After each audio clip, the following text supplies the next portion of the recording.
Hello, everyone. Welcome.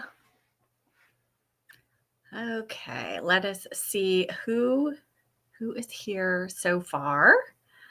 Hope you are all having a lovely Friday. I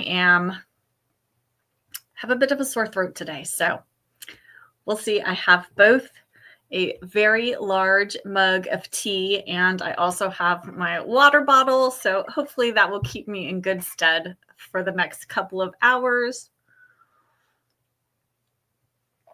Oh, I see people are showing up here. Bless your memory. Hello, you are here. Elizabeth. Hi, Elizabeth. So glad you're here. Beth, yay. So glad you're here. Laura. Yes, you guys. Laura, I'm coming back to your comment in 1 second. Hi, Jamie. Thank you. Yes, this is one of my favorite mugs, and I got it for free. Our neighborhood has one of those buy nothing Facebook groups where it's like free. You can offer up things that you want to get rid of and people can, then you can take things. Anyway, so that's how I got that mug. But yes, this book, you guys, I've been waiting for this volume to talk to you about because so much happens. And yes, there's a lot. We have a lot to get through today. So yes, I know. Excuse me. It started yesterday afternoon and I was like, no, I'm not getting a sore throat. I have too much going on. I have today's live. I have a Patreon meetup tomorrow morning. And so I'm trying to hold tough, drink all the fluids, and hopefully it'll be okay. I feel mostly all right otherwise. So hopefully it's just something low grade. Anyway. Hi, Erica. I'm so glad you are here as well. Laura said, I wish it had been 2 books. Really? Wait till volume 8. They do seem to be feeling like they're getting like more is happening in each volume. I think it kind of be hard. I don't know. Does anybody have any idea? I don't know where you would divide this volume up if you broke it into 2. It's felt like a lot of things were sort of overlapping in how they were happening. But yes, Marilyn is here. Hi, Marilyn. Yay, excellent. So glad that you all could make it. And where to start with volume 7? Well, let us just start because we always do this. And I know it's just kind of a silly thing, but how's everybody feeling about which team they're on for which of the men? Obviously, in this volume, Pierce has perhaps shot ahead quite a bit. Quite a bit. I feel like he's far ahead. But is anybody still on another team? Are you still rooting for Islington or Hawks? I feel like what we learn about Hawks in particular at the end of this volume really changed how I felt about his relationship with Emma. So, and I think we learn kind of that both of them maybe also have other women in their lives, whereas Pierce does not. So that's in his favor too, as well, right? Okay. Oh yeah, you can really see the mutual respect between Pierce and Emma in this volume. Absolutely. I loved their whole, deliberation that they were doing about their relationship or not relationship or how they were going to go forward and all these parameters that they set up and how difficult those things are to follow when you have those romantic feelings for someone else, as they clearly do. They clearly have that like kind of magnetic connection to one another. So let's see. Marilyn says, Pierce has shot ahead, but I still love Hawks, but I don't think he's the one. Yes.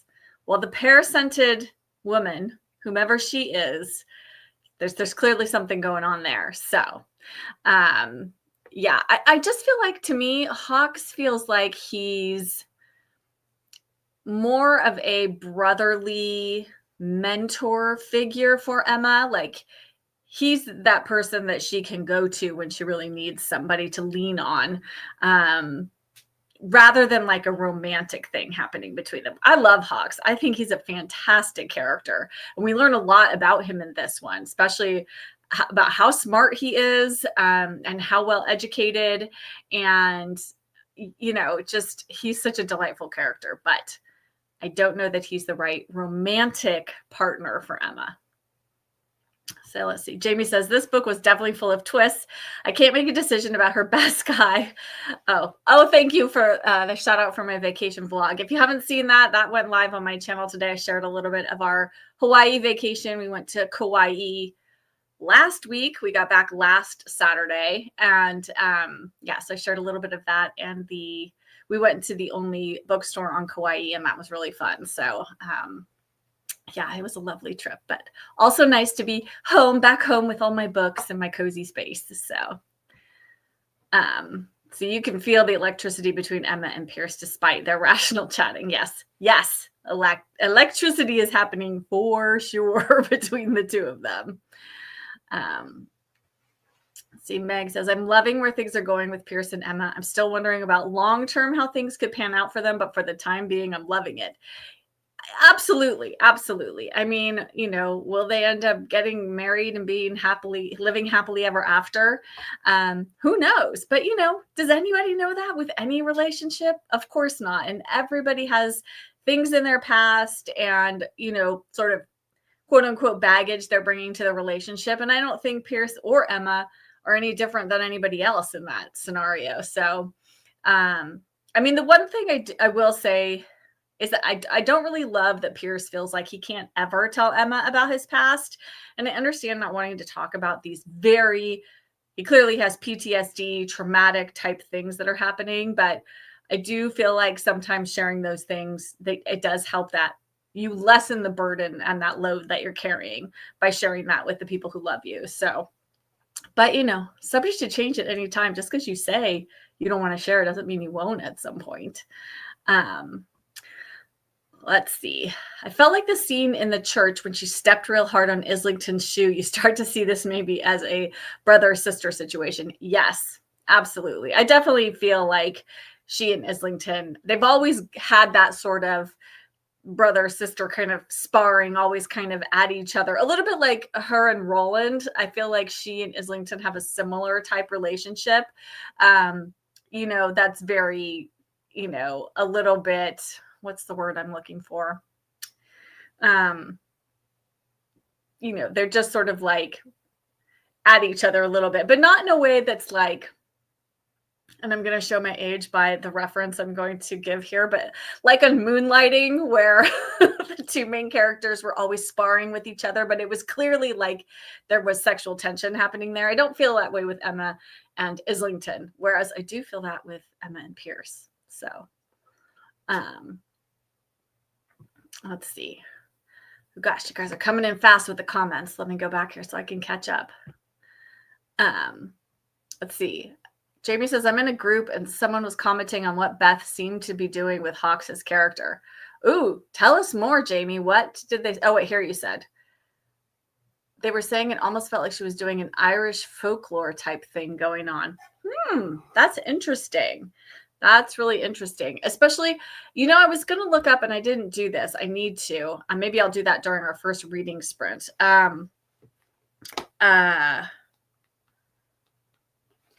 I just completely lost my train of thought, you guys. Oh, I guess they do. I was going to say I was going to look up the Irish name, but I guess he does say, she did tell us what the Irish name that Emma's father called Hawks, what that meant. And now I'm blanking on it, even though I just read those pages yesterday because I just finished my reread. But yeah, Irish folklore, that's kind of interesting. I like that. See, Meg says, I felt like Islington and Emma have that sibling vibe going as well. Yes, definitely the sibling vibe is happening, I think, between those two. It reminds me of your brother and I. Brother-sister relationships are very much like that, right? You kind of squabble with each other in that way. I mean, I'm sure brother and sister do the same thing, but since I have a brother, that's my frame of reference also. Let's see, Beth says, I've always been Team Pierce for Emma. I don't think I personally would choose him, but for sure from the start, there has been something between them. They still have some growing to do. Absolutely. I would completely agree, Beth. I have been Team Pierce also from the beginning of my first read through, and then even more so on my second read through of the books. there's just something about the two of them and the way they connect with one another. Yeah, I mean, he's far from perfect. He is a very flawed, hero persona. I definitely think he drinks too much. He definitely, I think we see he didn't start the fight that the three of them got into with those soldiers, but he's certainly not going to just lie down and take it. He's definitely going to fight for things. He definitely has that kind of fighting spirit, which I like about him, but can also be, something of a negative depending on your personality. So Laura says, Emma seems to be the only one who does share any of her past. It would annoy me if I was her. Aren't I trustworthy? That is a little bit true, right? And I mean, there are some allusions, I feel like, especially in this volume, to the sort of sexism of the time, because women didn't have the same freedoms that men had. And Emma keeps pointing that out, that like, oh, how nice it is that the three of you can go out drinking at the pub, and stay out all night. And I couldn't possibly do that. Like, they keep talking about Emma's reputation, right? How her reputation will be ruined if people find out about Pierce, if they find out she's got this friendship with the three men and all of these things. The weight of that is all on Emma. Like, how unfair is that? But that was the reality of what life was like, and even still to this day. I mean, don't we still, I think, blame women for things that aren't really where we should be placing blame? That's all I'll say. Okay, Marilyn says, I just wonder, beside the PTSD, if he has some other character flaw. Maybe he carried out some treacherous act. Yes, there is an illusion that he's done, or that the British soldiers or the British military in some way blame him for something that happened.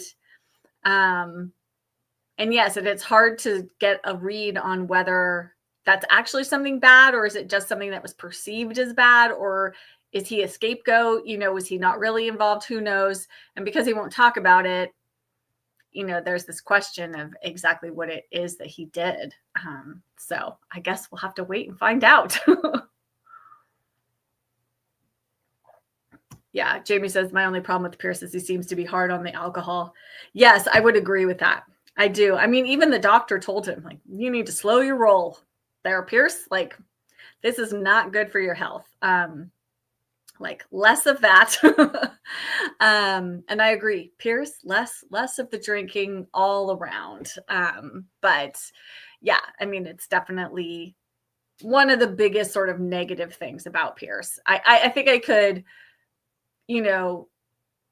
more easily wrap my head around all the other stuff if the drinking wasn't also an issue. Like, I feel like that needs to get dealt with at some point if he and Emma are going to be a serious item. So I'm glad someone else got my Moonlighting reference. I loved Moonlighting. That was a great show. Let's see, Elizabeth says she agrees about Pierce and Emma. They just have that special connection. Yes, and he's always been so thoughtful toward her.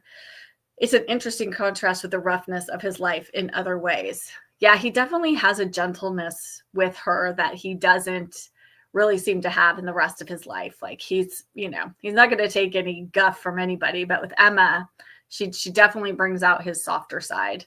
And I think, again, that just goes back to this connection that the two of them have. Let's see here. And then,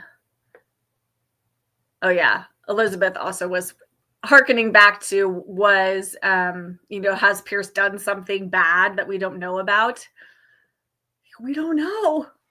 Beth Brower, write faster so we can find out. I mean, I feel like that's something she's going to like tease out, and that's not something that's just going to get flushed out very soon. I feel like that's something she's going to keep us waiting on. Darn it.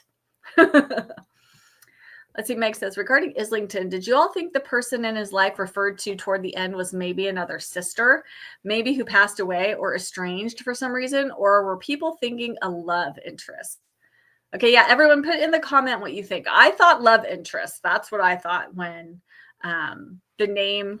Now I'm forgetting. Somebody remember the name he said when he was in his delirium?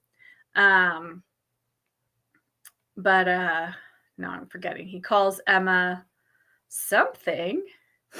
Why does it always seem like it happens later in the book than it does? Oh, I don't know. Anyway, somebody put the name in the comment. But yeah, I thought it was a love interest. Okay, it looks like most people are saying Hannah. Thank you, Elizabeth. Hannah was the name that he said, not Emma. Similar to Emma, though. I love both of those girls' names. But yes, I thought it was a love interest. So, ooh, Laura has something. Oh, this is interesting, Laura. Let's talk about this. I think there will be a break between Emma and Pierce sometime soonish. Whether they patch it up is unknown. I definitely think there'll probably be some more drama coming. I mean, I feel like she's just building up all of these things so that there are going to be things happening in the plot as we go along, and we're going to keep finding out all these different things. And yes, I think some of that could potentially mess things up for Pierce and Emma. We shall have to see. All right, Jamie says, on a different note, I kept wondering in this book why the pirate doesn't hire her to work in his shop. That is a great idea. It seems like something she would enjoy. I know it wouldn't be proper, but right?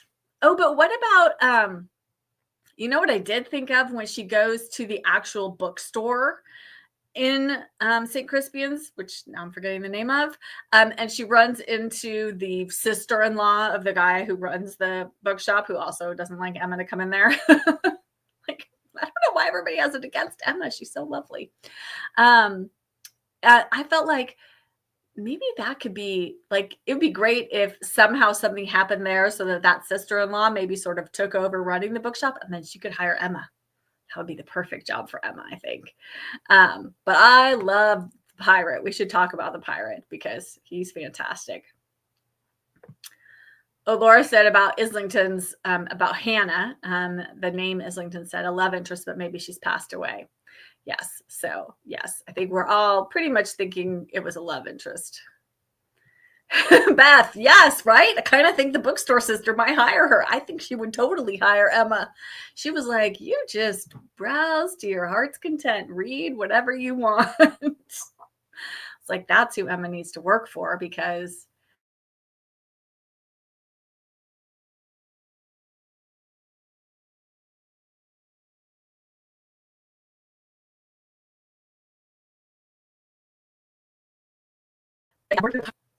okay. Can everyone see me again? I think my screen went black. I apologize. Let's see. Elizabeth says she'd love to see more of Emma and Chambers. I laugh so hard when she realizes that Sophronia and the pirate knew each other and she's agog. I know. And she calls him Jabberwocky. Sophronia calls him Jabberwocky. I love that. And I was like, can I call you Jabberwocky? He's like, isn't the pirate enough? Like, isn't that enough of a nickname for you? Oh, yes. And then the woman at the museum, the one that Pierce dislikes so much. She loved it. Yeah. Meg loved the comment that in another life, Emma said, I would be her, right? Yes, absolutely. I could totally see Emma in that type of position, either working in a library or a museum, or like if she'd had the opportunities to educate herself in that way. Yeah, I think she would be, fantastic at that kind of a job. Yes, I apologize. I don't know what happened. My screen just went black, and excuse me. I don't know if our internet connection is wonky, but apologies. I'm still here. Don't go anywhere. We have so much to talk about. Oh, Kraft. Kraft is always here with those controversial takes at Pierce and Sophronia. I don't know. I think we talked about this last time, but does anyone remember again about how old we think Sophronia is? Because we know Pierce is 34. Emma obviously is 21. But I felt like Sophronia was more like around Emma's parents' age. Yeah. Oh, maybe he does. Maybe you're right, Elizabeth. Maybe he does need a slightly older woman. take him in hand and not let him get into any of his nonsense. Stop that drinking. I don't know, but is Sophronia that? I feel like she's just. I feel like she and the pirate need to get together. That's what I think. I think she and Chambers, yeah, she would soften him right up because he's crotchety sometimes. Oh, Laura said her favorite Jack worked another miracle. I'm back on his side. Yeah, Jack came through, right, with Agnes Dowd. How great was that? I love that whole scenario where Aunt Eugenia shows up with Arabella and they have to stay at the house. And I was like, oh, I mean, talk about a comedy of errors in the making. And when Emma's trying to move that piece of furniture like in front of the door to block Pierce's studio so they can't go in there and he can't come out. I was just, see, that's what I love about these books. There's so much in them. There's like all this sort of humorous, funny scenes and banter and all this stuff. And then there's also some really serious things going on too. But yeah, Jack came through again in the end. But I love, he always puts Emma through her paces, right? Like she always has to do something, not just, hey, we'll meet up for tea at the local tea house. No, you've got to come at midnight to meet me at the, what is it? The Drunken Duck? Is that the music hall place? And then you've got to come and be my good luck charm at this gambling thing. And then we have to leave and we're going to have these people who are going to, be like our body doubles who are going to distract whoever's after Jack. And oh my goodness, just, hilarity ensues.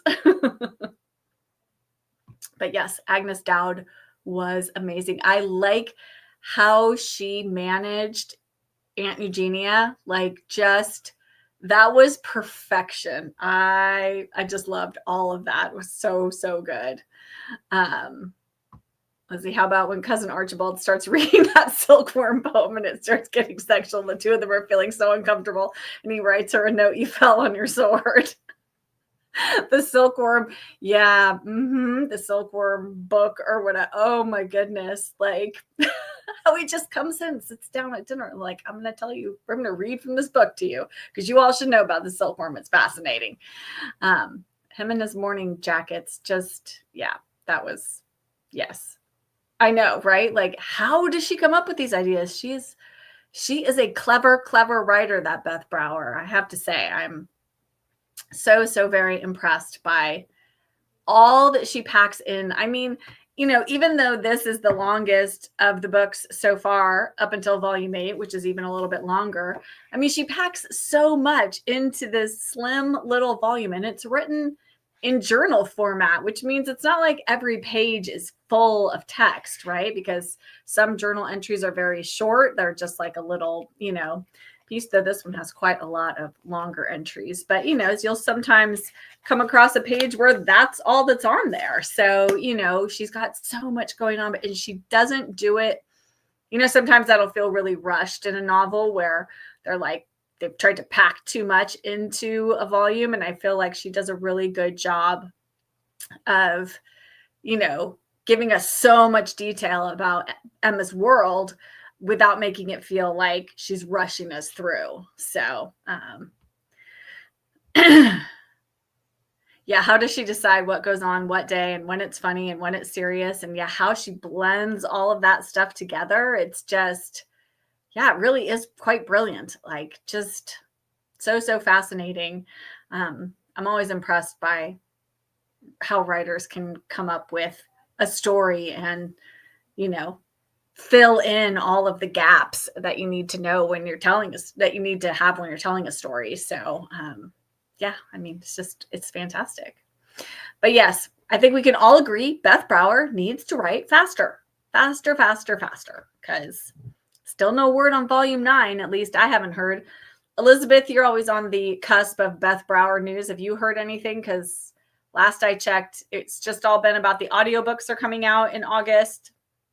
And I know she said in her latest newsletter that came out that she's busy writing volume 9. So it sounds like she's actually still writing. So it's not even gone to press yet. So I don't want to wait. Oh, here, Craft. Let's chat about Arabella in this volume. Yes, the scales are falling off Emma's eyes regarding Arabella. Arabella was looking to amuse herself at everyone else's expense. I don't like Instagram Arabella. Oh, like she's that kind of, yeah. But it's funny because, I mean, I feel like she's always understood Arabella that, I mean, ultimately, I think Arabella is out for what's best for Arabella, really. I mean, I think she cares about Emma to a certain degree, but I think she gets a lot of amusement out of Emma and Emma's antics, and that suits Arabella to a certain degree. But yeah, I mean, she's maybe not the nicest person, but she did sort of get a little bit of her, when this new beautiful young woman came into the ball at the very end, and Arabella was no longer the like shining star. I thought Eugenia was going to have the apoplexy. But yeah, I think Arabella is more complex than we think she is, because we do get to see a little bit of that. That, maybe she's not. I think we've gotten a lot of surface level Arabella. I think we still have to dig a little deeper with what's going on. So, okay, let's see. Elizabeth says, no word on volume 9 yet. Yeah, that's the same thing I had heard. She's definitely busy with the audiobooks. Laura, she's not doing the audio herself. She's announced the narrator, whose name is escaping me at the moment. But yes, they're, I think they've already started, they're in production now because they're coming out in August, but Beth isn't narrating them herself. They're being narrated, I believe, by a British actress. I'm forgetting her name. So, but yes, that'll be exciting. I would like to try listening to them on audio and see what they're like. But that's very exciting news. But it's still not volume 9, which is what we need. We need volume 9. Okay, so, all right, well, it's getting around 30 minutes after, so I think we'll probably start our first reading sprint in a little bit. Just trying to give my throat a little bit of a rest. And then we'll come back and we will talk a little bit more. Before we get into, because I really do want to spend some time talking about all the stuff with Islington at the end, how it comes about that he is now her ward, and then what we find out about Hawks really potentially being her ward or being asked to be her ward. But I kind of want to make sure we've touched on some of the other pieces of the book first before we kind of dive into that, because I really feel like that's sort of like a big meaty piece of this volume that happens close to the end. And yeah, we have to chat all about that because I want to know how everybody thinks about it. Okay, yes, Elizabeth has that name. Thank you, Elizabeth. Yeah, it's being produced by Echo Point Media, and the reader is going to be Genevieve Gaunt. So she will be voicing the Emma M. Lyon journals. Has it been a year since volume 8? Trying to think. Let's see. It's been out since at least June of last year, because that's when I got my copy. It says 2020. It says copyright 2023 in my first edition. But so yes, it's definitely been over a year. Write faster, Beth Brower. No pressure. Do you mean December 2023, Elizabeth? Because I read this in June of last year. No, I read it in October, but I purchased it in June, so it was already out by then. So yeah, it must have been December of 2023. So it is going to be almost 2 years. Volume 8 came out in December. Oh, so volume 8 came out in December of last year. Yes. So it'll have been a year this December. So maybe we can expect volume 9 in December. It seems like maybe she's on a December-ish schedule for each volume. at least the last couple of volumes. So I don't know. I guess we'll have to wait and see. I keep like hoping, like, well, my birthday's in October, so I'm thinking maybe my birthday gift will be her announcing when volume 9 is coming out.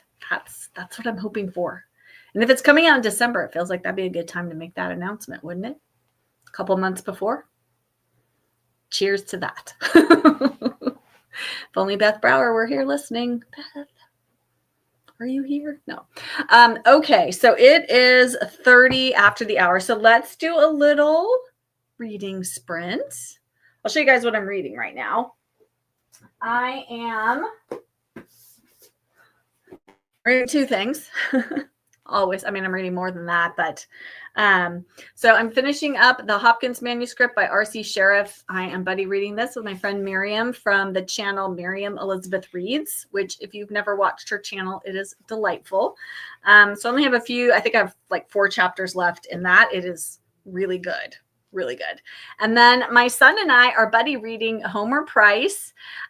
This is by Robert McCloskey. And actually, Beth, who is here, Beth, are you still here from Small Home Comforts? She recommended this book to me when we had our bookish chat on my channel. And I had never read it, but I bought it for my son for Christmas and he hadn't read it yet. So I thought, oh, it'd be fun for us to read it together. And actually, one of the chapters in here is all about this. It's this picture on the front cover, this donut maker machine, which goes crazy and won't stop making donuts. But it's actually was made into a movie in the 1970s that I saw, like my elementary school teachers, if we had like a rainy day or something, like there's a movie of that chapter, like a short movie, a 30-minute movie, and they would always show that to us. I've seen that donut making, and a woman's diamond bracelet gets mixed up in the batter and they have to like find the diamond bracelet. Anyway, it's hilarious, but it's based on the chapter in this book, which I did not know. And so, yes, that's so lovely. We're both enjoying our reading of it. So, but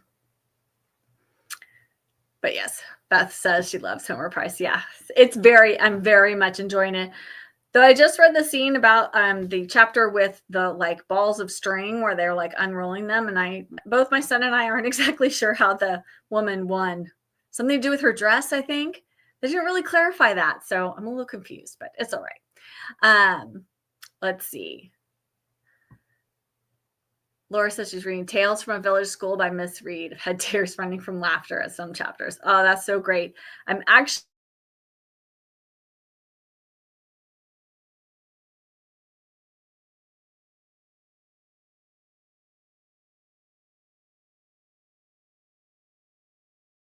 I opened up my Kindle app on my phone. Okay, I'm back again. Sorry. Anyway, but I just barely started Thrush Green. So I am going to read the first Thrush Green as soon as I finish what I got going on here. So not today, but at some point. So but yes, you should read it, even if you can't convince your son to read it with you or read it himself. But yeah, it's a cute little story.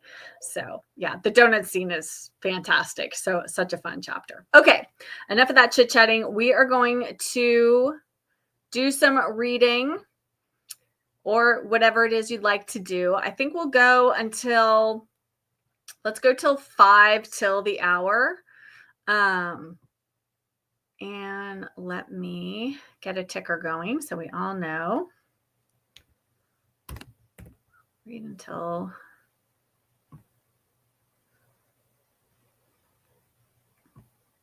did I get that right? Okay, there we go. All right, let me.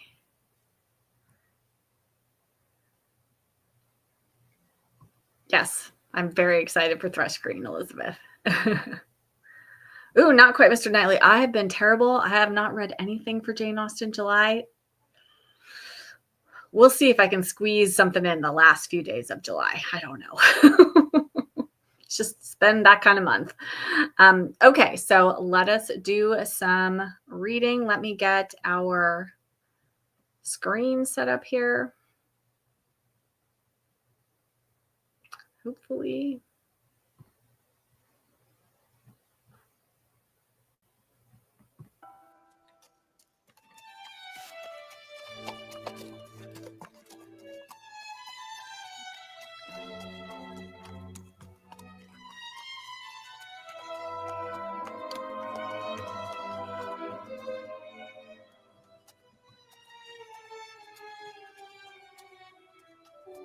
All right, see you guys at 5 till.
Okay, everyone.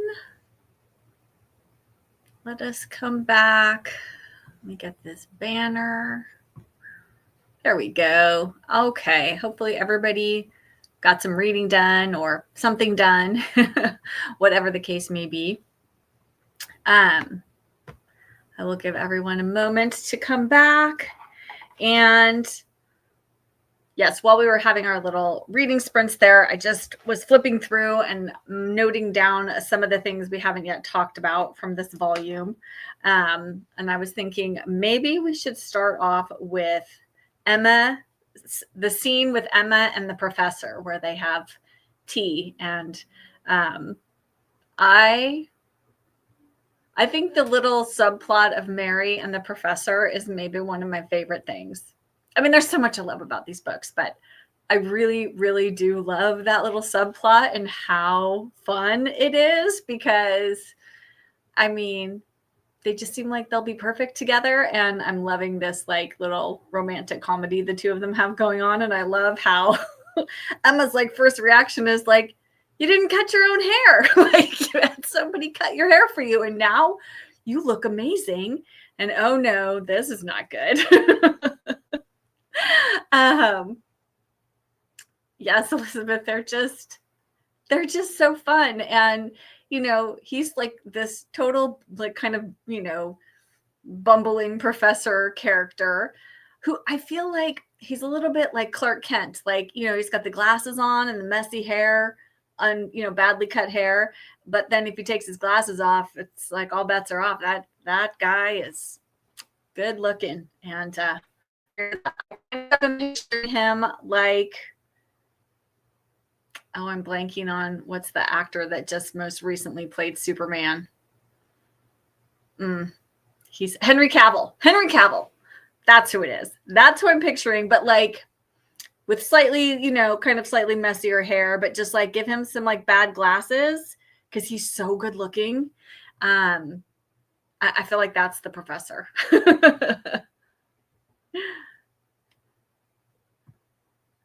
Yes. Hi, paperbacks and ponytails. I'm so glad you're here. Yes, you need to read Emma M. Lyon. It's so fantastic. So try. There'll be spoilers here, so hopefully you don't mind that. But yes, because we're well into the series now. But yeah, once you take off the glasses and then, yep, bam, Superman. I mean, you know, do any of us believe that we wouldn't recognize Superman just because he has glasses on? No, but I feel like with the professor, you know, that's kind of that same thing. Right? Yes. Henry Cavill as the professor. I mean, I have sort of been casting some of the characters. I can't quite figure out, you know, my problem is I'm not up on like young actors these days as much. So I'm always like picturing people that I knew from when I was younger. I'm like, but they're way too old to be playing any of these characters right now. They'd have to be like, you know, Aunt Eugenia and some of the Safrania and some of those people.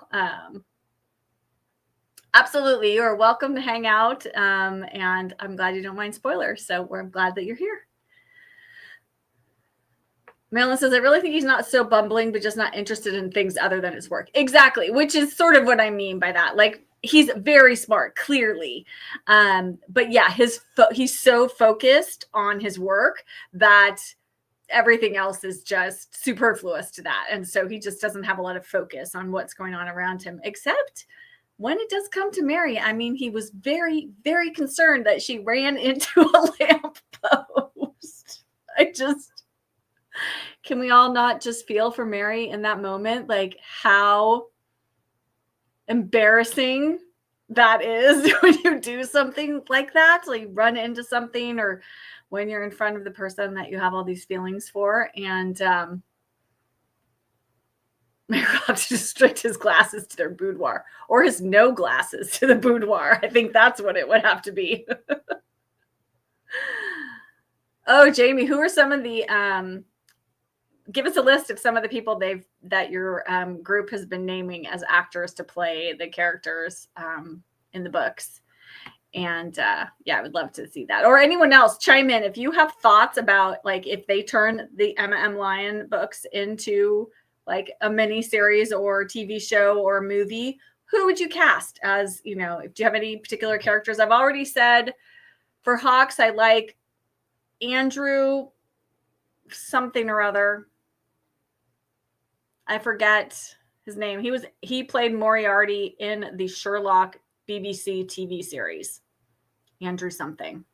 I can't ever remember his last name, but he's who I picture for Hawks.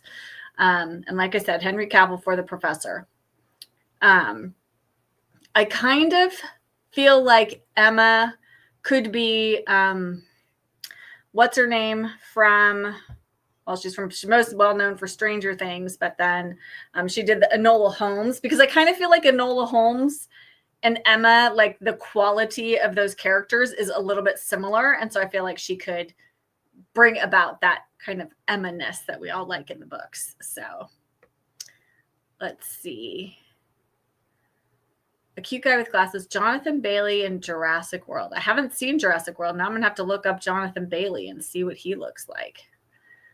Yes, thank you. Millie Bobby Brown. That's, yeah, my brain today. Harrison Ford from the 90s. I don't care which character. Yeah, that's good. I mean, though he is awful American. I mean, he could maybe do a young Harrison Ford can maybe be Pierce. Possibly. I don't know. Yeah, it's hard.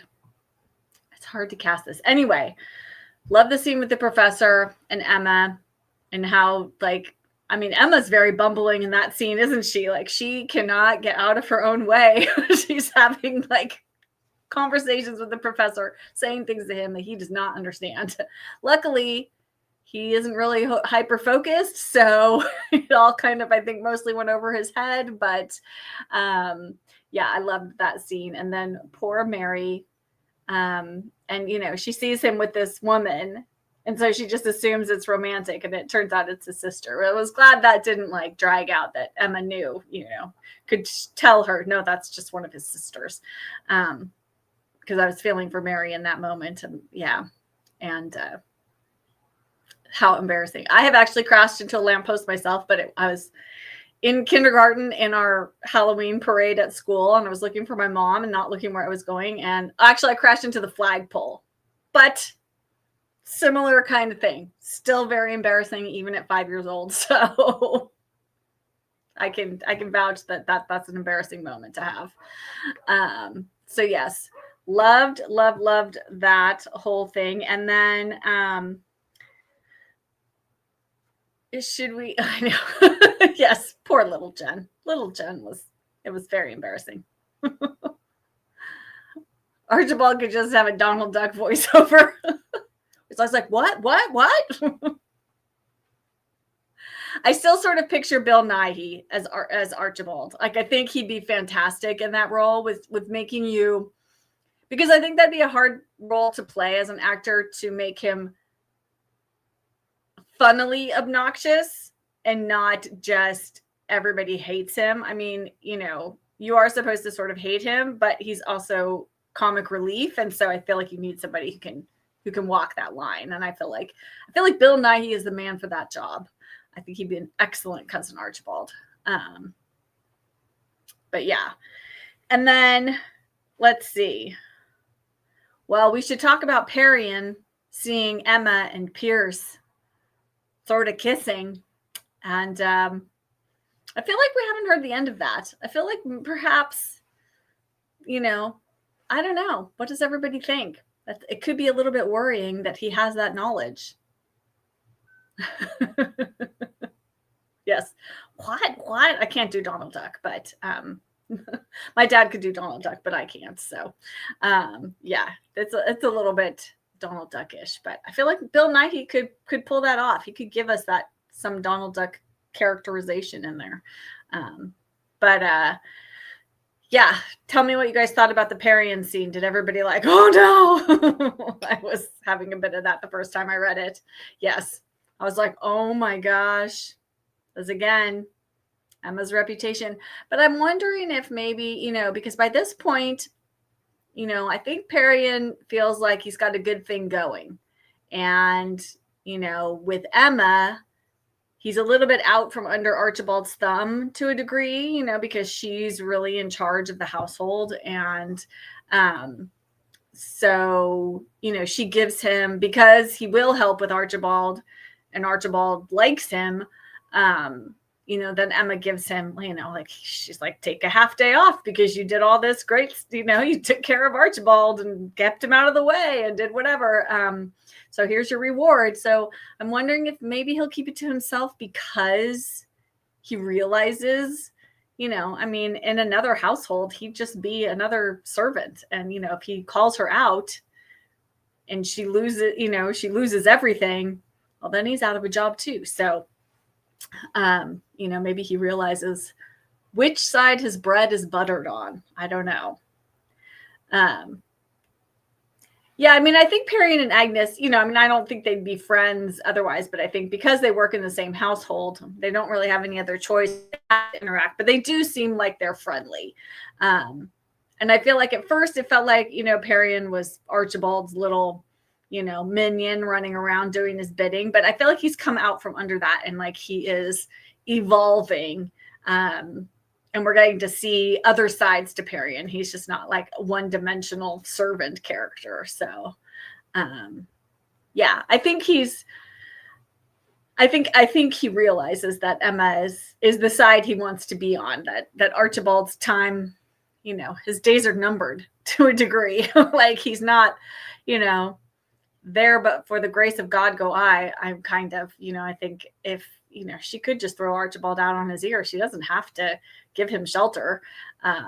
So yeah, I would not share what I know if I were Perian.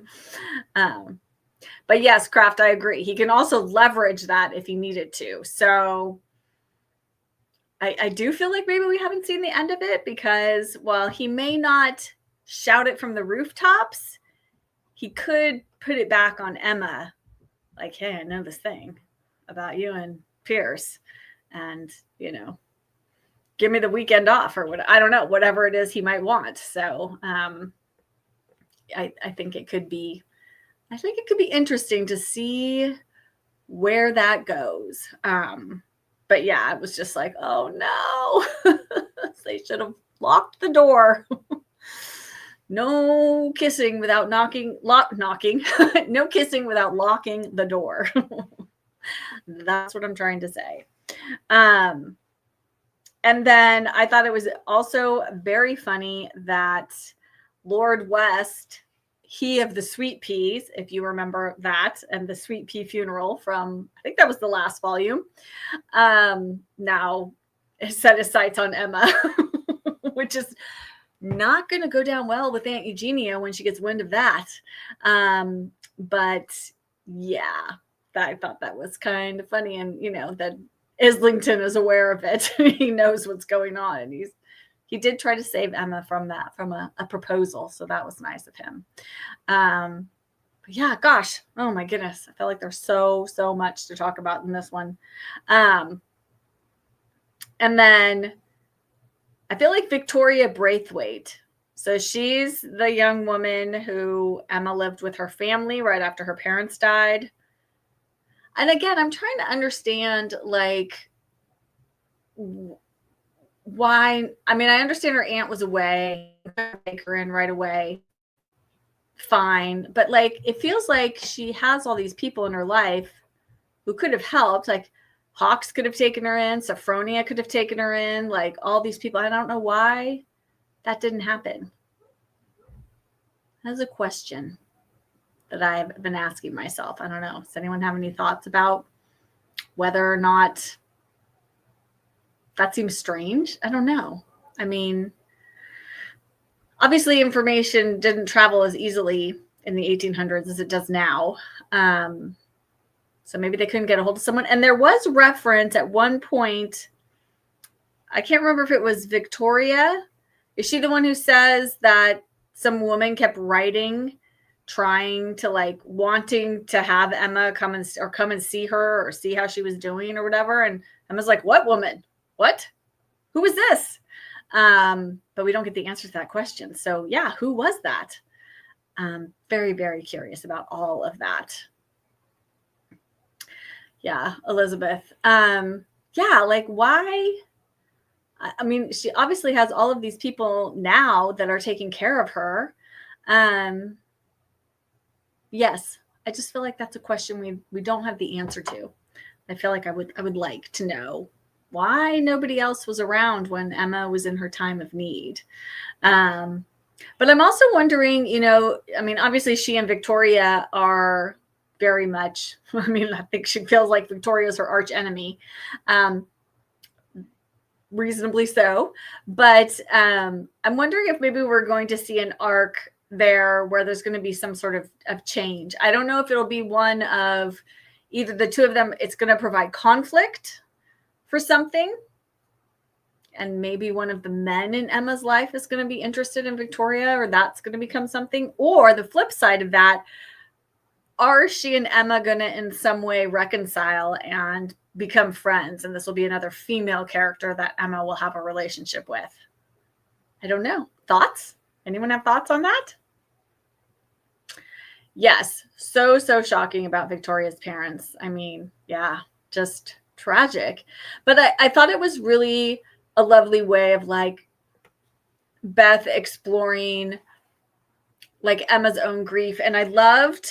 Let me see if I can find it. I highlighted it. When Emma goes to see Victoria and she talks about grief, and she says it feels like all the pictures have been taken out of their frames. And then she says, it feels as if you're wandering the empty house that was your life. The rooms so familiar, you can't deny you once inhabited them, but everything is sparse, bare windows, naked floors, and all the paintings are gone from their frames. It is the loneliest feeling I know, and I am sorry. And I just thought it was such a great picture of grief and what that feels like, because it does feel a bit like you're wandering around in a house that was once familiar and is now strange and unnatural feeling. So yeah, it was just absolutely a shock that her parents were killed. But yeah, I just thought maybe this is something that's going to bond them together, right? Like, there's something, I mean, and I don't mean this in exactly this way, but like misery loves company, right? Like when you've had a shared experience of the death of your parents, that can be a way to, build a bridge. Yeah, Beth, that's really interesting that these books are definitely a commentary on grief. I've noticed that and feel it's well done. I think I agree. I think she does a really good job of touching on how grief impacts us and still how life continues to go forward, even if you're stuck in these feelings of grief. Yeah, I think I agree. I think she does such a good job of that. I hope it's not from personal experience, but it feels like maybe it might be that maybe she has some firsthand knowledge of what that kind of grief feels like. Elizabeth says, interesting that now Victoria knows what Emma was experiencing way back then.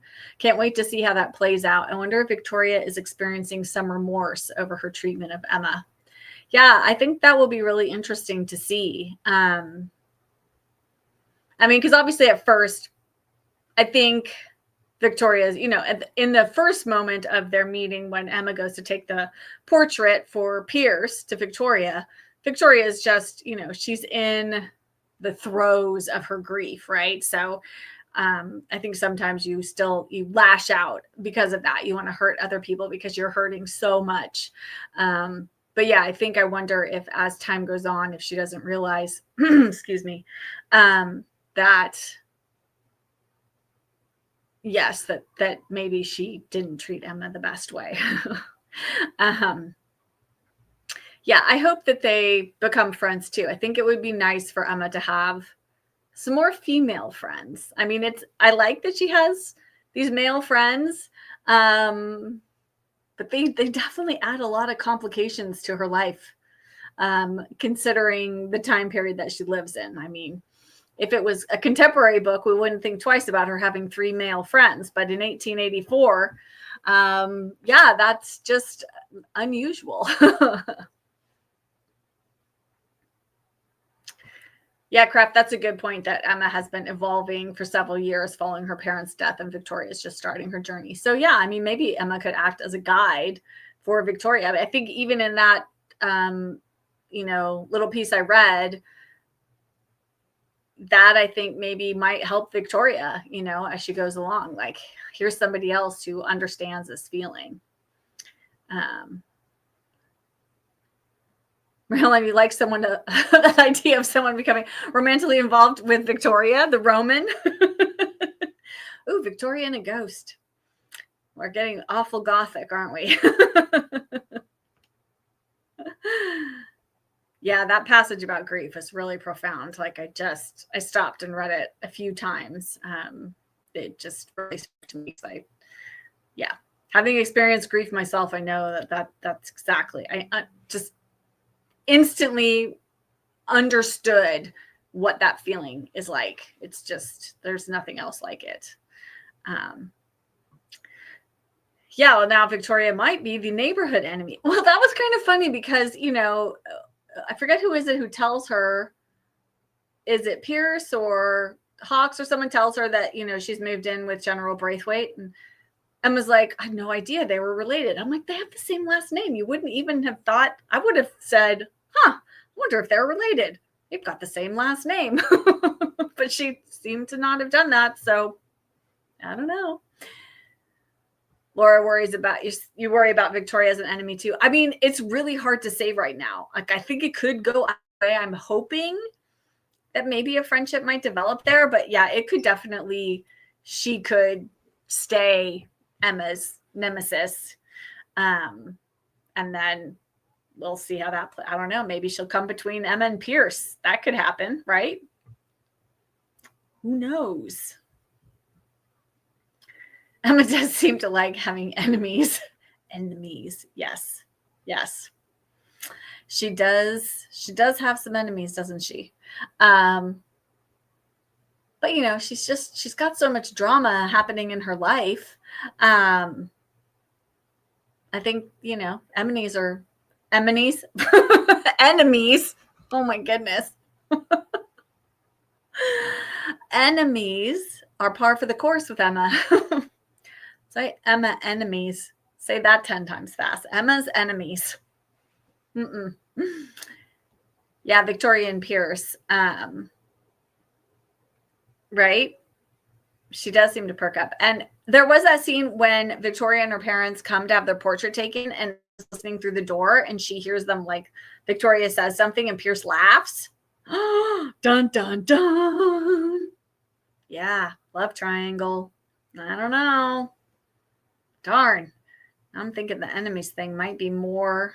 I don't know. We'll have to wait and see where Beth Brower takes us, but it really could go either way. Either way with Victoria and Emma. To be continued. Oh, I also did look up while we were having our reading sprint, just real quick before I forget. So volumes 1 and 2 are coming out August 14th on audio. That is the release date. And then there's a schedule. I think one's coming out like every month after that. So just before I forget, I wanted to share that. Oh, yes. Elizabeth, thank you for bringing up the museum woman. Enemies to lovers, wild speculation. Yeah, that's not out of the realm of possibility either, right? And you know what I can't get out of my head? And I can't remember who it was who said this last time, but someone brought up the possibility that Maxwell's not really dead and that he's going to come back into the picture at some point. And now I can't get that out of my mind. I'm like, oh my gosh, what if that happens? What if Maxwell comes back? Well, then she does need alternatives for what to do with Pierce, right? So by introducing some of these other women into his orbit, we're giving Pierce other potential love interests if Emma ends up back with Maxwell. Dun, dun, dun. I don't know. Someone put that in my head and now I can't get it out. So if they do turn enemies, is it possible to slash the tires on carriages? I think maybe you'd have to like saw through the struts on the carriage wheel, you know, like make it like loosen the bolts or something on it. I don't think you can slash through a or whatever they were made out of, metal carriage wheel. I don't know how they were reinforced, but yeah. Whatever the equivalent of slashing tires is, right? Yeah, that's what we're talking about. Yeah, push her into the fountain. That's good. Go back, you know, on St. Valentine's Day, and yeah, that'd be a cold wake up. Anyway, so lots still to speculate on, but let us get into a little bit of the, okay, let's talk about the scene at the ball where Islington and Emma, I mean, first, Islington's obviously not feeling well. And this results in he and Emma appearing to be in an embrace when Lady, what is it? Frankfurt, something like that. I forget her name, the woman who invited her to the ball, Frank something, comes in with her butler or whomever, who then shares it with the whole world. And so they come up with this whole, oh, Emma's my ward. And Emma's like, oh no. So let's see. Oh, but quick, let's go back. So yes, okay, Maxwell, right? Okay, Laura, it was you that mentioned that Maxwell might not be dead. Okay, yes, because now I can't stop thinking about it. Well, it's like they buried him, but are they sure it was him? Like what was, you know, in 1883, 4, they don't have the kind of forensics or like DNA testing that we have now. So what was it, like he had something on him that made them think it was him? Like, how would they have known for sure it was him? Wasn't like they could have shown the body to the family, like, ugh, gross. So I think it's still open for a possibility that he's not dead. He's like held prisoner somewhere and he's coming back at some point. So anyway, who knows? But I would like to see at least the Pierce and Emma romance go on for a little bit before it gets disrupted. I just think that would be nice. I feel like Emma needs some nice things in her life. And that would be lovely for her. Even if it didn't last forever, even if they could just have a lovely interlude together.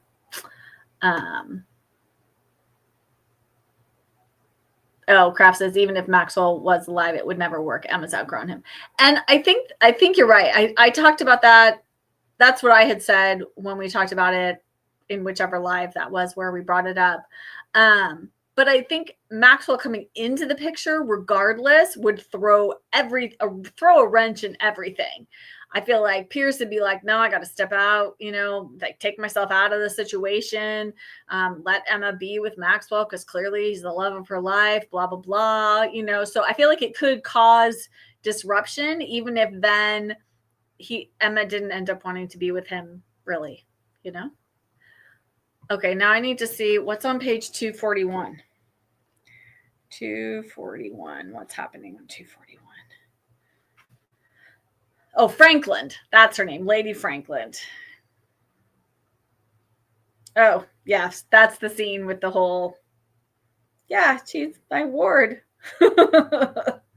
Islington's you see, Lady Franklin, now that Miss Lyon has left the guardianship of her aunt, she is considered my ward until she marries. Whenever that blessed disaster takes place. So, yeah, that is the best. Let's see. I know, Beth, what a coincidence that Islington said that, and then Hawks had just the thing to help him pull that off without Islington even knowing. That stretched my belief a bit. Yeah, you definitely had to suspend your disbelief with that one, because what? I mean, though I feel like, and this is why, you know, I've just been waiting to talk to you guys about this volume, because, you know, sometimes you guys will say something, or you'll say something about Hawks or whatever, and I'll be like, but he's really like, her father set him up to be her ward, and so I don't think so. Like, I don't think he would ever look at Emma that way, because I feel like he feels a responsibility to Emma's father to take care of Emma, not in a romantic way, but more as like a father brother type figure. So I feel like there's been allusions throughout the volumes that have kind of shown how Hawks is playing that role. Like he's playing that role of being her ward without officially being her ward. And he says, you know, where is that little quote? Because that was one of my favorites. I think it was towards the end when she's questioning him about what, you know, about him being her guardian. Because she says, why have you never said anything about this? And he says, this ruse with Islington is advantageous to your not being left behind, but an actual guardian? Hawks shook his head. That isn't what you need. And Emma says, what is it you think I need? And he looked as if it were obvious. To remain undaunted.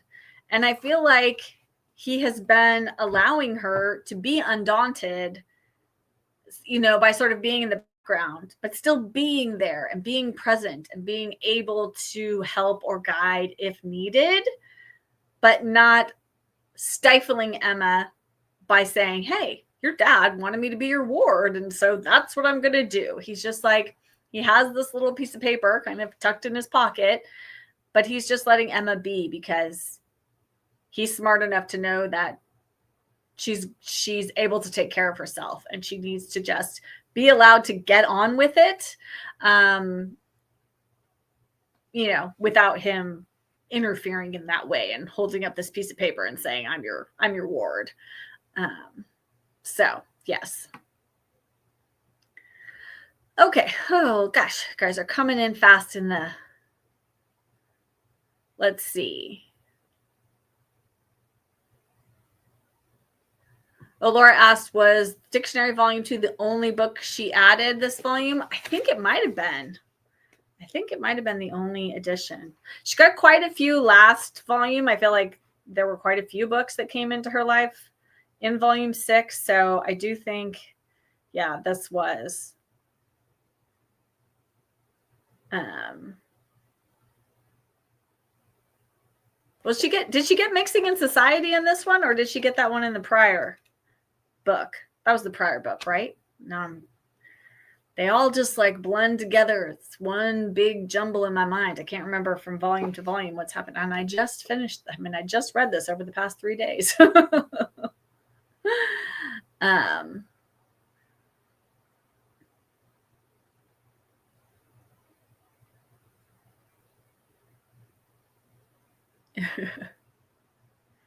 Let's see. Oh, Jamie, you said that goes back to what the group was saying about Hawks. He's always what they need, or just there at the right time, or he shows up when needed, or just disappears or whatever. Yeah. I mean, Hawks is, again, he has a bit of that sort of magical, you know, slightly magical feel to him, right? Like he's there when you need him. He's not when you don't. And he comes and goes in this sort of mysterious way. And just like things in St. Crispian's, they come and they go.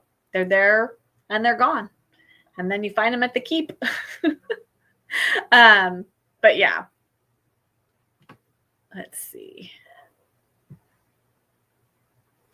Ooh, Elizabeth, I like that. Ooh, Hawks is like the series Dumbledore Gandalf. Yes, very much so. He's like that wise figure, right?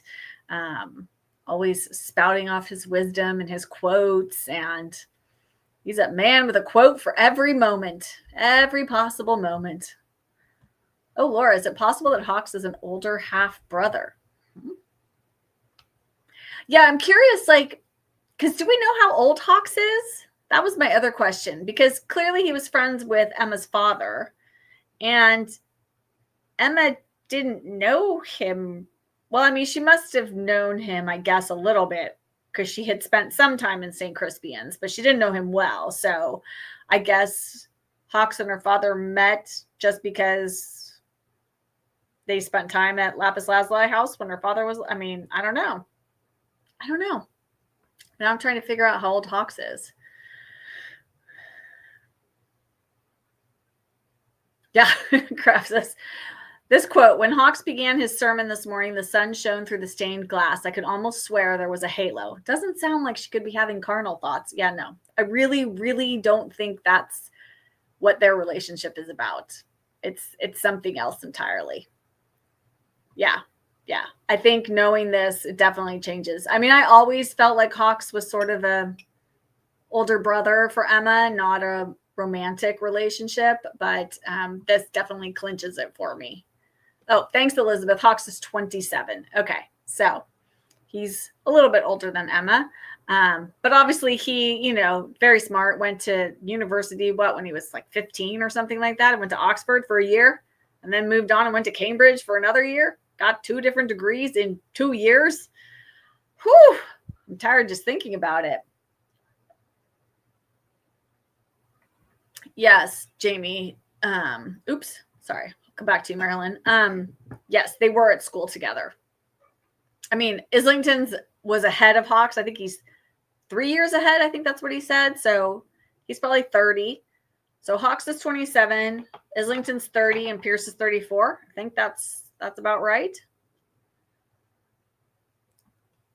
Oh, yeah, Marilyn. Hawks is no doubt aware that the father did not want her spirit squelched.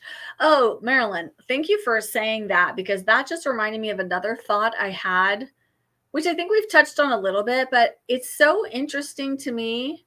And I don't know if this is conscious on Beth Brower's part or not, how little we know about Emma's mother.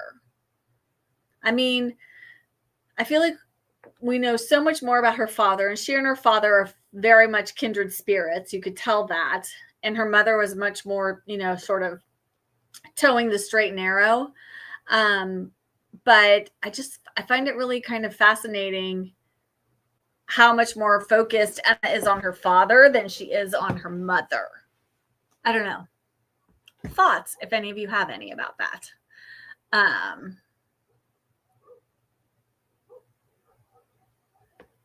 Yes. Islington says that Hawks was so smart that he was younger than him, but they graduated at the same time. Yeah, absolutely. I think it was 3, I want to say 3 years, but I think, Islington went to university at 18, which is about the normal time you go, but Hawks was 15. So, but yes. Anyway, so yeah, I feel like this volume kind of culminated in a lot of things changing. We have Pierce and Emma's relationship developing. We have this new wrench of Islington being her ward, even though he's not.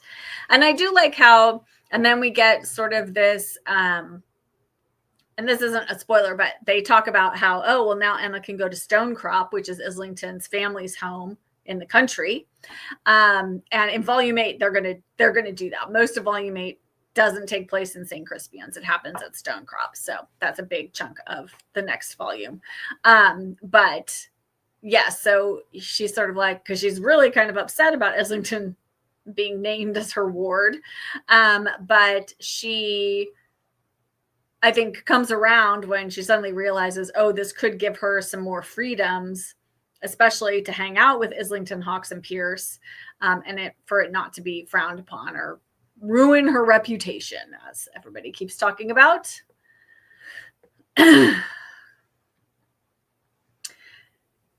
Yeah, and I mean, I think she grieves them both, but it feels like, I think because, her father, he, I think, gave her love of books, and he was much more of a free spirit like Emma is. So it's just really interesting. I feel like we get a better feeling of what type of person he was than her mother, even though, I mean, her mother married him. So clearly she wasn't as tight-laced as, we would think. I mean, she married an Irishman who was, sort of the same class, but I know her family didn't really think too highly of that. So, it's just interesting. I'm always just, the book is very heavy on the men in Emma's life as opposed to the women. And it just has me thinking. Not sure what to think of all of that. Yeah, Kraft. The Emma's mother was brought up in society, but she did marry a Bohemian Irishman, so she couldn't have been that stodgy, right? That's what I was just saying. So, absolutely. And I mean, certainly, yes, Laura, for sure. I mean, children and parents have very differing relationships. I mean, your relationship with your mother versus your father, those could be two very, very different things. And they are. Every relationship is unique. So obviously she was sort of closer in spirit to her dad. I just think it's interesting, less that and more that, like, Beth Brower hasn't shared as much about the mother as she has about Emma's father. So yeah. And Beth, again, that was another thing, the candle. She lights this candle for her father every month on his birthday, I guess. Yeah, it's his birthday, right? Because they have this whole thing about they celebrate the birthday on the 23rd or whatever it is. And I feel like some of what we do know about her mother is a bit of a dichotomy, because in one respect, like, she wanted Emma to go to her sister to be raised if something happened to her and her husband. And then on the other hand, she married this Bohemian Irishman. So it's kind of like, well, and I mean, people can be dichotomies. That's not unrealistic. Anyway, it's just something I'm pondering. Mm-hmm. Yeah. So.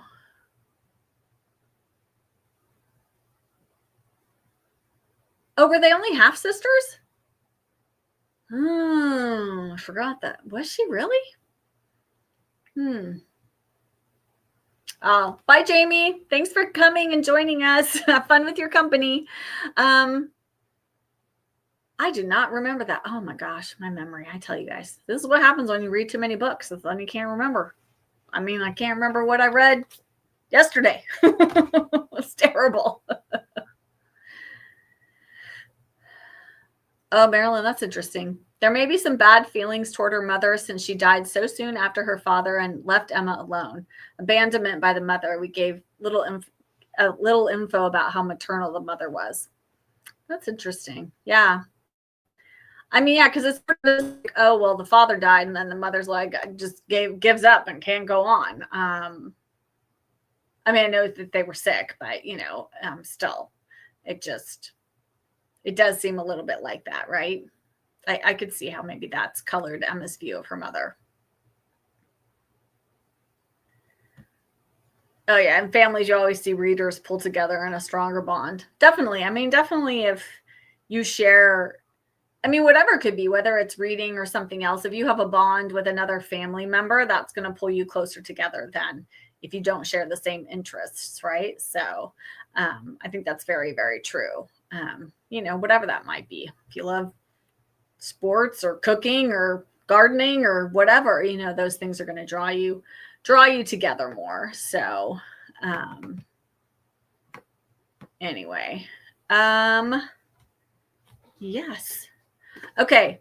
Let's do one last kind of shorter reading sprint. Let's do about 15 minutes, a little over 15 minutes. It's 38 after right now, according to my clock. Let's go until 5 till the hour again. And then after that, don't leave, because I'm going to talk a little bit about our final live next month. And I have a question for everybody. So don't leave, because when we come back, spend a few minutes wrapping up. So if there's anything else you want to talk about, think about that during the reading sprint. And then when we come back, we'll wrap up any last minute discussion points. And then I have a couple things to share with you. So we'll be back at 5 till the hour. So let me get the banner going, and I will get some ASMR going, and I'll see you in about 15.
Okay, everyone.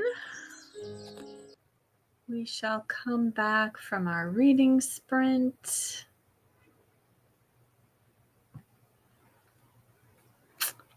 And let me get the banner. There we go.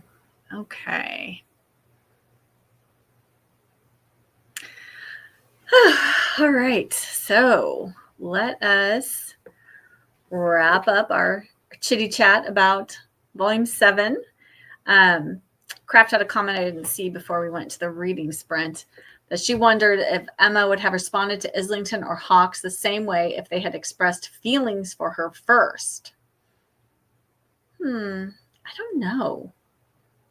Because I just feel like that's not the vibe between them. I don't know. Because I guess I'm just with Pierce on this one. I just feel there's that thing between them, and the things she has with Islington and Hawks, while important to her, it's just not the same. It's that like intangible thing, when you just meet somebody and you click with them in just a certain way. I just feel like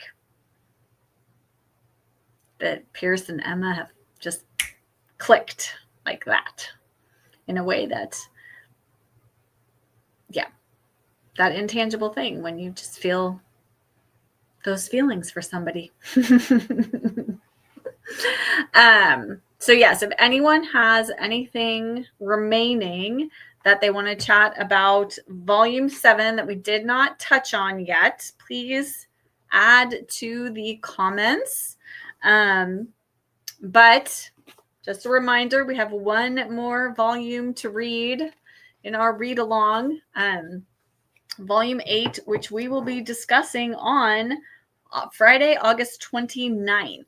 So that will be the date of volume 8's discussion. But yes, I agree, Elizabeth. This volume, I have been waiting for us to get here all year long. So I could stop worrying about spoiling things for you guys.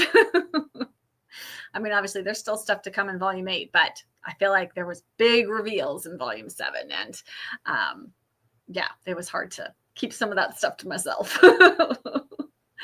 And thank you to others like Elizabeth in the comments who are reading this again for the second time, or just joining in because you've already read the volumes for not spoiling things for anyone else ahead of time. But yes, so we will read volume 8 for August. Make sure you give yourselves time, because this one is definitely thicker than volume 7. Volume 7 was how many pages? 299. And volume 8 is 339. So 40 more pages in volume 8 than in volume 7. I'm gonna have to give myself, usually I just plan to read from like Monday to Thursday of the week of our discussion, because I want it to be really fresh in my mind, but I have to start volume 8 a little bit earlier next month so that I have enough time. But I did want to announce, because I felt like we've made it to volume 8. So many of you have been here since January, joining in on all the Lion fun. And so I wanted to make our final live stream more like a celebration, where we can not only wrap up volume 8, but we will discuss the entire series as a whole up to what we have at this moment in time. So I'm bringing in some friends to join me for the August live stream. So I have 3 or 4 other friends, some familiar faces, some new faces maybe, and they are going to be coming on with me so that we can chit chat all about volume 8. And I hope you all will come and join us. So I do think what we are going to do for the final live stream, it's just going to be a live. It's not going to have any reading sprints, because I want to allow the full 2 hours. And if we need to go a little over 2 hours, we can, but want to give plenty of time to chat about volume 8 and the series as a whole, and let all of my guests have time to chat as well. So stay tuned for that. I know somebody mentioned last month I should ask Beth Brower to come on, and I may try reaching out if I can get some contact information for her or her publicist. And you know, right? You don't know if you don't ask. So I thought I might ask, see if maybe she wanted to pop in for, even just a few minutes. How fun would that be? Maybe she could give us when volume 9 is going to be coming. Yes, I will be so sad after volume 8. I know, but I was just back at some of, because I am a member of Beth Brower's Substack group, and I was looking at one of her newsletters from last September, and she was finishing up volume 8, like getting it ready to go to press in September. So that's making me think that maybe that's what's happening with volume 9. So maybe we are right, and December will be publication date for volume 9 too. So that'd be awesome. But yes, so we'll keep our fingers crossed, because at least if we only had to wait till December, that wouldn't be so terribly long. And then one other thing, we had talked about this a while back. I think somebody mentioned it, and I had said, oh, when we get closer to the end, I will bring this up again, and I'll do an actual poll about this on my YouTube page. But if anyone would be interested in reading The Queue by Beth Brower, which is one of her standalone books, which I've heard is very good, we could do that in September and just kind of keep the same reading schedule. So we could read The Queue and then have a live stream at the end of September on the last Friday, just like we've been doing the Emma M. Lion. So if there's enough interest in doing that, I will absolutely set that up. If not, that's totally fine. But I just thought, we could prolong the Beth Brower joy and read along fun. Oh, Kraft said she just bought Q. Ha ha ha. So one person, 2 people, Elizabethson for the Q. So yes, let me know if anyone else is interested. Like I said, I'll have an official poll coming out on my YouTube page, so that people can let me know. Probably coming out next week, so that I can get that all prepped and know if there are enough people who are interested. So But, feel free to look up the queue, see if that sounds like something you might be interested in reading. But for sure, we were going to finish up with volume 8. And then maybe we'll regroup when volume 9 comes out and we can all read that together. If it comes out in December, maybe we could do it in January or February of next year. But thank you guys all so much for coming and being here with me. I'm going to go make myself another cup of tea. So I think my voice is about done for today. But, oh, the queue is 400 pages. Oh, divided maybe. Okay. Yes. Let me take a look at that because we can maybe split it between like September and October. Thank you, Beth, for coming tonight. Beth is going to be on next month. So if you know Beth from Small Home Comfort, she is one of my guests who is coming on in August. So I'm so excited to have her. And yes, thank you for being here tonight, Beth, and everybody. Thank you guys all so much for coming. Yes. Thank you, Elizabeth, as always. Yes, I know. I mean, I'm not surprised with traveling and everything, but gotta hope my voice holds out for tomorrow morning. So I have one more thing I need to get through, and then then I can rest my throat for a couple of days. So but thank you guys all so much for coming, and I hope you have a lovely rest of your Friday. I know it's rather late for some of you, and enjoy your weekend. Hope you have good books to read, and I will see you all very, very soon. So thank you so much for being here and for the lovely, lovely discussion. I will see y'all later. Bye.